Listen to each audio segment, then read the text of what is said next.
جو بندوبست رب کرتا ہے. آزمائش آ جاتی ہے, بڑے بڑوں پہ آ جاتی ہے, لیکن بعض اوقات بڑی تکلیف ہوتی ہے جب اس بندے کو لوگ کٹہرے میں کھڑا کر دیں جس کا جرم ہی کوئی نہیں, اس شخص سے لوگ سوال جواب شروع کر دیں جس بیچارے کے خیال میں بھی وہ بات نہیں. پھر وہاں وضاحتیں دینا, نہ کردہ گناہوں کی وضاحتیں دینا, یہ بڑا بوجھ بنتا ہے, بڑی تکلیف ہوتی, اور لوگ کرتے ہیں یہ کام. پھر اللہ تعالیٰ جب بندوبست فرمائے, صحیح بخاری میں حضرت جریج کا ذکر فرمایا. جریج نفل پڑھ رہے تھے, ماں نے آواز دی, وہ آ نہیں سکے, نماز میں تھے, ماں ناراض ہو گئی. اس نے ہاتھ اٹھا کے کہا اللہ یہ اتنی دیر تک مرے نہ جب تک کسی بری عورت کا منہ نہ دیکھ لے. کسی اور کی دعا کے لیے سند نہیں ہے کہ وہ تیرے حق میں ضرور قبول ہوگی, لیکن ماں باپ کی دعا کے لیے میرے نبی پاک نے سند بیان کی ہے. سید عالم صلی اللہ علیہ وسلم فرماتے ہیں جب بھی ماں باپ اولاد کے لیے ہاتھ اٹھاتے ہیں رب ضرور قبولیت کا شرف عطا کرتا ہے. تو جہاں سند موجود ہے نا, کچھ افتتاح ابا جی سے بھی کرا لینے چاہیے, کچھ کام شروع کرنے سے پہلے صرف اماں سے ہی دعا کرا لینی چاہیے. یہ والا افتتاح بھی بڑے کام کا ہے کیونکہ یہاں سند بیان کر دیا میرے نبی کریم. تو جناب جریج کی ماں ناراض ہو گئی, کہنے لگی اللہ اس نے میری بات نہیں سنی. اب تھے تو وہ نیک, لیکن رب کریم کی حکمت کا تقاضا ہے, ماں کی دعا کو بھی قبول کرنا تھا. اللہ نے آزمائش میں مبتلا کر دیا. والدہ تو چلی گئیں, وہ ایک خیمے میں, ایک کٹیا میں, ایک جھونپڑی میں عبادت کرتے تھے, اللہ کو یاد کرتے تھے, رب رب کرتے تھے, اور لوگ ان کی بڑی تعریف بھی کرتے تھے. لوگ ان کے ارادت مند بھی تھے, عقیدت مند بھی تھے, اہل محبت بھی تھے. ایک عورت آ گئی, بس وہ اللہ کی حکمت پوری ہونی تھی. اس نے آ کے پہلے تو انہیں اپنی طرف مائل کرنا چاہا, جب نہ مائل ہوئے تو الزام لگا دیا. یہ ہمارے دور کا تقاضا ہے, لوگ پہلے آپ کو اپنے حق میں قائل کرتے ہیں, اپنی فرما برداری میں لانا چاہتے ہیں. اگر آپ نہیں آتے تو پھر وہ آپ کو مجرم قرار دے دیتے ہیں, یا میرے ساتھ چل ورنہ پھر میں تیرے خلاف پراپوگنڈا کروں گا. دو ہی باتیں. پہلے اس نے قائل کیا, جب جناب جنیج قائل نہ ہوئے تو اس نے قریب ایک چرواہا تھا, اس چرواہے کے ساتھ جا کے منہ کالا کیا. مقررہ وقت پہ بچہ پیدا ہو گیا. لوگوں نے کہا کس کا ہے؟ کہنے لگی اس خانقاہ میں, اس حجرے میں عبادت کرنے والے کا ہے. اگر کسی دیندار پر ذرا سا بھی الزام لگ جائے تو آپ یقین کریں کہ بڑے بڑے خوفناک لوگ بھی نیک ہو جاتے ہیں. جن کا اپنا سارا ماضی کالا سیاہ ہو وہ بھی اجالوں کے راہبر بن جاتے ہیں. جن کی اپنی زبانیں ساری زندگی آلودہ رہی ہوں وہ بھی بڑے بڑے اعلیٰ سچ بولنے لگتے ہیں. اعلیٰ کچے میرے مکان کی دیوار کیا گری, لوگوں نے تو میرے صحن میں رستے ہی بنا لیے. بڑے لوگ آ جاتے ہیں, پھر بڑا کچھ کرتے ہیں اور بڑے بڑے خوفناک جملے کستے ہیں. بس کو نقطہ جو ہاتھ آ گیا, ایسا جیسے گرنے کا انتظار کر رہے تھے. اب جناب لوگ اٹھے, احتجاج شروع ہو گیا, شور پڑ گیا. یہ بابا بڑا نیک بنتا تھا, نفل پڑھتا تھا, عبادتیں کرتا تھا, دیکھو اس کا حال کیا ہے کہ اس نے ناجائز بچہ پیدا کیا. بغیر تحقیق کے میں کہہ چکا ہوں کہ الجھے الجھے بکھرے بکھرے روز و شب دیکھے گا کون, لوگ تیرا جرم دیکھیں گے, سبب دیکھے گا کون. لوگ تیرا جرم دیکھیں گے, سبب کوئی غور نہیں کرتا کہ وجہ کیا تھی. او بھائی کچھ تو مجبوریاں رہی ہوں گی, یوں ہی کوئی بے وفا نہیں ہوتا. الزام لگا دیا, شور ہوا, احتجاج ہوا, دنیا اکٹھی ہوئی, ان کا انہوں نے حجرہ گرا دیا, مارا بھی, پیٹا بھی, ایک نیک آدمی کو بدنام بھی کیا, برا بھلا بھی کہا, گالیاں بھی دی, جو کر سکتے تھے کیا. اب جب سزا دینے لگے نا تو جناب جریج کہنے لگے تھوڑی سی اجازت دیتے ہو, مار تو تم نے دینا ہی ہے. کہا جناب ٹھیک ہے دیتے ہیں. انہوں نے کہا صرف 2 نفل پڑھنے ہیں. اب وہ نفل پڑھ رہے تھے تو لوگ اس وقت بھی کہہ رہے تھے فراڈ ہی کر رہا ہے, دھوکہ ہی دے رہا ہے. چونکہ ذہن بن گیا نا, بدگمانی آ گئی. انہوں نے 2 نفل پڑھ کے ہاتھ اٹھائے, کہا اللہ جانا تو میں نے ہے, پر اس رسوائی کے ساتھ جنازے تک نہیں خراب ہو جاتے, قبریں تک نہیں لوگ بدنام کر دیتے. کہ اللہ جانا تو ہے پھر اس رسوائی کے ساتھ, تو میری مدد فرما. اب تو میرا کیس تیری ہی عدالت میں ہے, تو رحمت کا دروازہ کھول. ہاتھ اٹھائے, دعا مانگی, نفل پڑھے, پورے مجمع پہ نظر دوڑائی, کوئی نہیں تھا سپورٹ کرنے والا. کل تک جو کہتے تھے نا تیرے لیے جیئیں گے, تیرے لیے مریں گے, ساری عمر ہی آٹا گدا ہے. لکھاں کیتے نہیں پیڑے, اب وقت آیا تے محمد بخشا کوئی نہیں ہو بیٹھا نیڑے, ایک بندہ بھی نہیں تھا, ووٹر سپورٹر ساتھ دینے والا کوئی نہیں تھا.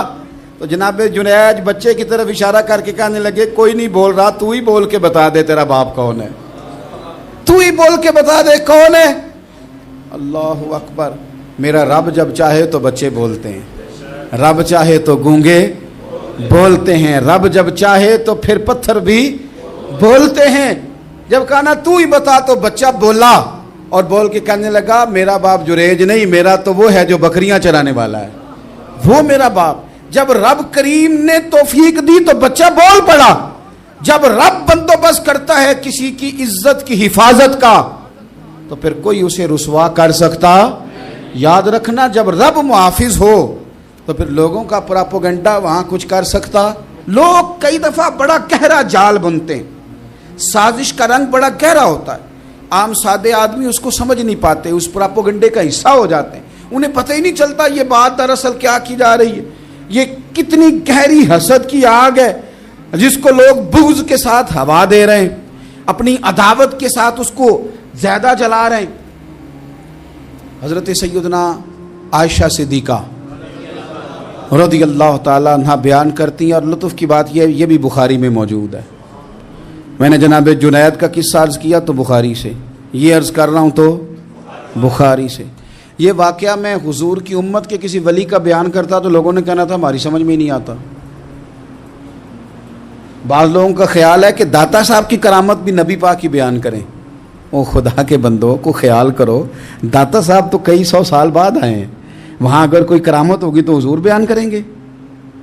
اگر نبی کریم نے پچھلے بنی اسرائیل کے ولیوں کی کرامتیں بیان کر کے تمہیں بتائی ہیں تو اس کا معنی یہ ہے کہ اگر وہاں اللہ یہ شان عطا کر سکتا ہے تو تم تو امتوں کی سردار امت ہو, ان پر تو نیرا فضل ہے, تم پر تو رب کا فضل کبیر ہے. تو بس لوگ سمجھنے کو تیار نہیں, پچھلوں کی مان لیتے ہیں. جناب آصف بن برخیہ کی کرامت جو سورہ نمل میں آئی وہ تو مانیں گے, پر غوث پاک کی کرامت یہ پتہ نہیں عجیب فلسفہ ہے اور کس طرح کا فلسفہ ہے, یہ سمجھ سے بالاتار ہے کہ بنی اسرائیل کا کوئی ولی ہو تو اس کی کرامت ہو سکتی ہے اور نبی پاک کی امت کا ہو تو اس کی ہو ہی نہیں سکتی. کیا معنی ہے اس بات کا؟ اور لوگ ہیں کہ داد و تحسین دے رہے ہیں, واہ واہ کر رہے ہیں. اللہ تعالیٰ سمجھنے کی توفیق عطا فرمائے. حضرت عائشہ صدیقہ رضی اللہ تعالیٰ عنہ فرماتی ہیں ایک عورت تھی اور اسے نبی پاک صلی اللہ تعالیٰ علیہ وسلم نے وہ کلمہ پڑھ کے مسلمان ہوئی, مدینہ طیبہ آ گئی تو حضور نے مسجد نبوی شریف میں اس کے لیے مکان, ایک سادہ سا کمرہ ساتھ مسجد کے بنوا دیا, وہیں رہنے لگی. اکثر وہ سیدہ طیبہ کے پاس آتی تو حضرت عائشہ صدیقہ رضی اللہ تعالیٰ عنہ فرماتی ہیں وہ بڑی باتیں سناتی اور آخر میں کہتی وہ ہار والا دن بھی بڑا عجیب دن تھا اور میرے رب کی قدرتوں کا دن تھا, وہ بھی بڑا عجیب دن تھا. سیدہ عائشہ صدیقہ رضی اللہ تعالیٰ عنہ ایک دن فرمانے لگی کہ تو ہار والے دن کا بڑا ذکر کرتی ہے, وہ کیا دن تھا؟ تو خاتون کہنے لگی اماں جی وہ دن تھا جب میرے رب پر بھروسہ اور مضبوط ہو گیا, جس دن میرا اپنے رب پر توکل اور بڑھا, میرے ایمان میں یقین میں اور پختگی آئی. کہنے لگی میں ایک گھر کی کنیز تھی, نوکرانی تھی, اس گھر میں ایک بچی تھی جس کے پاس سونے چاندی ہیرے جواہرات کا ہار تھا. اس زمانے میں نا چمڑے کے اوپر لوگ ہیرے جواہرات لگاتے تھے, کئی دفعہ سرخ رنگ کے چمڑے پہ لگائے جاتے تھے. وہ بچی پہنتی تھی تو کہتی ہیں وہ بچی کے اس نے اتار کے رکھا یا اس سے گرا وہ ہار تو چیل اسے اٹھا کے لے گئی گوشت سمجھ کے اور میرے سامنے اٹھا کے لے گئی. گھر والوں نے مجھ سے پوچھا, یہ بخاری میں موجود ہے, گھر والوں نے پوچھا مجھ سے کہ وہ ہار کہاں ہے, تو میں نے کہا چیل اٹھا کے لے گئی. گھر میں کچھ چوری ہو جائے تو سب سے پہلا الزام کس پہ لگتا ہے؟ ملازمین پہ. کہتے انہوں نے مجھے بڑا مارا, بڑی تکلیف تھی, حتیٰ کہ میری شرمگاہ تک کی تلاشی لی, میری عزت اتنی خراب کی میں بتا نہیں سکتی. میں نے اپنی زندگی میں ایک واقعہ دیکھا, ایک امیر گھر میں چوری ہو گئی, ملازم کو اتنا مارا کہ وہ چارپائی پہ پڑ گیا. پولیس والوں سے اتنی مار پروائی گئی کہ وہ بیچارہ چارپائی پہ پڑ گیا اور پھر وہ اتنا بیمار ہوا اور کچھ دنوں کے بعد پتہ چل گیا کہ چور تو اپنا بیٹا ہے ان کا. پھر اس کا انتقال ہو گیا.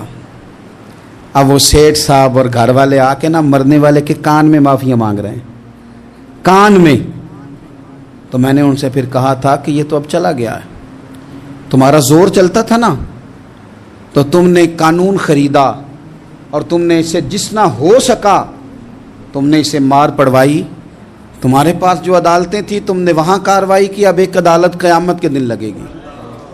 یہ کمزور تھا نا، کچھ کر نہیں سکا۔ میرے نبی پاک صلی اللہ علیہ وسلم نے فرمایا سن لو، اگر سینگ والی بکری نے بغیر سینگ والی بکری کو تکلیف دی ہوگی نا تو قیامت کے دن اسے بھی بدلہ دینا پڑے گا کہ تیرے پاس سینگ تھے اور تو نے اسے مارا تھا۔ وہ خاتون عرض کرتی ہے سیدہ عائشہ کی خدمت میں کہ مجھے بڑا مارا، مجھے تکلیف دی، میں کہہ رہی تھی کہ میرے سامنے چیل لے گئی ہے پر وہ نہیں مان رہے تھے، اماں جی انہوں نے مجھے بڑا مارا۔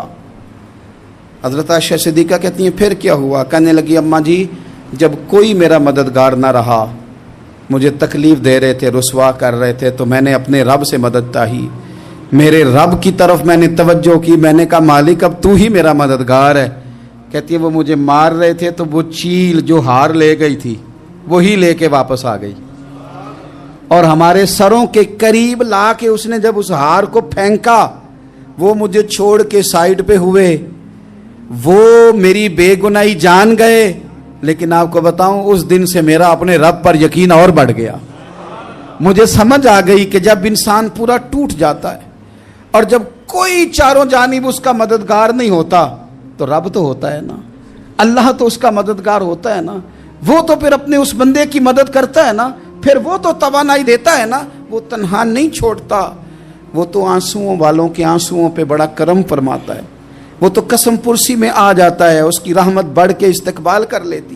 تو بھائی جب آپ پر اللہ کی حکمت کے تقاضے پورے ہونے لگیں اور زندگی میں کبھی کوئی ایسا وقت آئے کہ آپ محسوس کریں کہ تنہا رہ گئے ہیں اور کئی اپنے بھی مخالفین کی جماعت میں نظر آنے لگے ہیں، تو اس وقت پھر دل، روح، زبان اور ذہن کو یکجا کر کے سمجھ لینا کہ جب ساری دنیا ساتھ چھوڑ جاتی ہے تو رب کی رحمتیں اس وقت بھی ساتھ رہتی ہیں اور اللہ کی مدد اس وقت بھی بندے پہ کرم نوازی کرتی ہے۔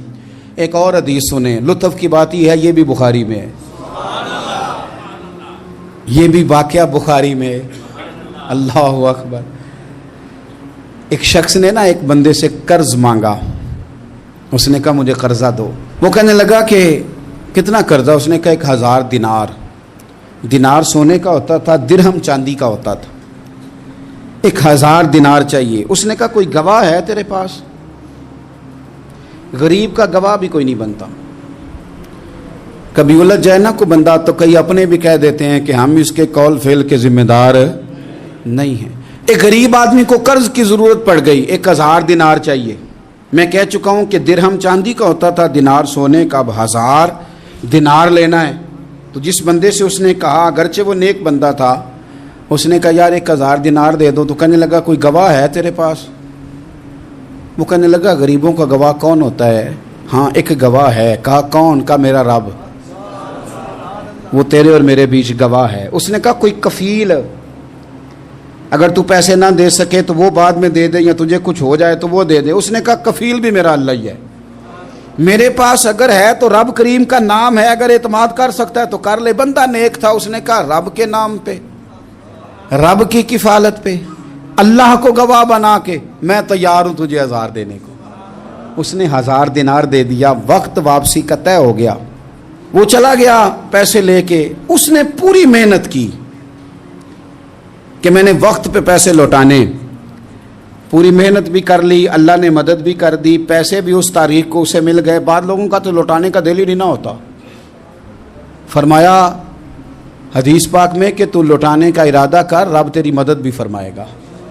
لیکن یہاں بہت سارے لوگ کہتے ہیں خیر ہے، ارادہ ہی نہیں، تو پھر جس طرح کا بندے کا گمان ہو رب بھی اسی طرح کا معاملہ فرماتا ہے۔ اس نے پیسے جمع بھی کر لیے اور واپس دینے کو تیار بھی ہو گیا، لیکن رستہ بحری جہاز کا تھا، کشتی کا تھا، دریا کے رستے واپس آنا تھا۔ اب وہ جب آ گیا دریا کے کنارے تو بڑی کوشش کی، پر وہاں اسے کوئی کشتی نہیں ملی۔ وقت پہ پیسے لوٹانے ہیں، سفر کرنا ہے، اب سواری میسر نہیں ہے۔ سوچ سوچ کے پریشان تھا کہ میں نے تو اللہ کے نام پہ لیے۔ اچانک دل میں ایک تجویز آئی، اس نے ایک لکڑی لی، لکڑی کو اندر سے کھولا، 1000 دینار اس میں بھرا، بخاری پڑھ رہا ہوں، اور ساتھ ایک خط بھی لکھا کہ یار میں پیسے پہنچانا چاہتا تھا پر مجھے کوئی چیز نہیں ملی دریا کے اس پار آنے، اللہ کے نام پر تیری طرف روانہ کر رہا ہوں۔ اور یہ کہہ کہ وہ لکڑی دریا میں رکھ دی، وہ لکڑی ڈوب گئی ہے، واپس آ گیا۔ وہ جس نے پیسے لینے تھے وہ عین مقررہ وقت پر دریا کنارے آیا، صبح سے سر شام تک اس نے انتظار کیا۔ دل ڈھلنے لگا تو دل میں خیال آ گیا کہ یار نہیں، اس نے دینے ہی نہیں، جھوٹا وعدہ کر گیا، پہنچا ہی نہیں وقت پہ۔ اب جب واپس لوٹنے لگا تو اچانک دریا میں ایک لکڑی تیرتی ہوئی دکھائی دی، کہنے لگا لے جاتا ہوں، شام کو روٹیاں پکانے کے کام آئے گی، ایندھن بنا کے جلا لوں گا، ہنڈیا پک جائے گی۔ لکڑی اٹھا کے جلانے کے لیے گھر لایا، گمان تھا کہ وہ نہیں آیا وعدہ کر کے، اللہ کو کفیل اور وکیل بنا کے اور گواہ بنا کے پھر بھی نہیں آیا۔ لکڑی لے کے گھر گیا، بخاری ہے، اور جب اس کو چیرا نہ کہ میں اس کی آگ جلاؤں گا، کھولا تو اندر سے 1000 دینار بھی نکل آیا، خط بھی نکل آیا۔ اب ذرا سمجھنا، اس کے دل میں بات کس نے ڈالی کہ تو لکڑی میں پیسے ڈال دے؟ اللہ نے۔ اس بندے کو مقررہ وقت پہ کنارے بھیجا کس نے؟ لکڑی صرف اسی کے ہاتھ آئی تو یہ بندوبست کیا کس نے؟ اللہ نے۔ گھر جا کے چیری تو پیسے بحفاظت اس تک پہنچائے کس نے؟ تو پھر ہمیں بھی توجہ اللہ کی جانب ہی کرنی چاہیے، ہمارے پہ دل کی توجہ رب کی طرف ہی ہونی چاہیے نا، ہمیں ادھر ادھر جانے کی، دیکھنے کی، بندوں پر غور کرنے کی ضرورت کیا ہے؟ وہ پیسے پہنچ گئے، یہ وہاں اپنی جگہ پہ پریشان تھا، اس نے 1000 دینار اور جمع کیا۔ پھر دوبارہ ایک دن دریا کنارے آیا، کشتی مل گئی، بیٹھ کے اپنے اس بھائی کے پاس آیا، کہنے لگا دیکھنا مجھ پر بدگمان نہ ہونا، پیسے اس تاریخ کو بھی جمع کر لیے تھے، دریا پہ آیا تھا پر کشتی نہیں ملی تھی، پھر میں نے نا لکڑی میں ڈال کے خط ڈال کے تیری طرف بھیج بھی دیے تھے، لیکن آج میں پھر لے کے آ گیا ہوں۔ وہ کہنے لگا خوش ہو جا، جس رب کو تو نے میرا اور اپنا گواہ بنایا تھا اس رب نے میرے تک پہنچا بھی دیے ہیں۔ جب لوگ اللہ کو گواہ بناتے ہیں، رب کی جانب اپنی توجہ کرتے ہیں، اپنی چاہتوں، خواہشات اور اپنی ساری چٹھیاں اپنے رب کریم کی رحمت کی طرف روانہ کرتے ہیں، پھر اللہ اپنے بندوں کو مایوس نہیں کرتا، اللہ اپنے بندوں کو نواز دیتا ہے، اللہ تبارک و تعالیٰ اپنے بندوں پہ کرم نوازی کرتا۔ او سنگیو، ساری امیدیں سیٹھوں، نوابوں، دنیا داروں سے کیوں وابستہ کرتے ہو؟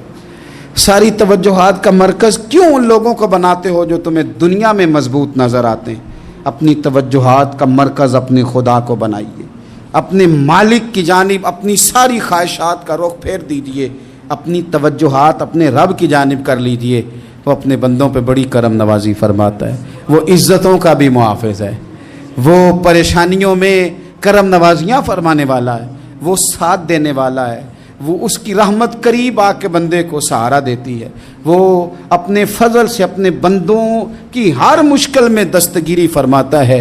اسیاں سے کبھی ہم نے کنارہ نہ کیا، اور تو نے بھی تو دل آزردہ ہمارا نہ کیا، ہم نے تو جہنم کی بہت کی تدبیر، پر مولا تیری رحمت نے گوارا نہ کیا۔ عدل کریں تے تھر تھر کمبن، اچیاں شانہ والے، تجھے تو فضل کریں تے بخشے جاون، میرے جے منہ کالے۔ آخر دعوایا ان الحمد للہ رب العالمین۔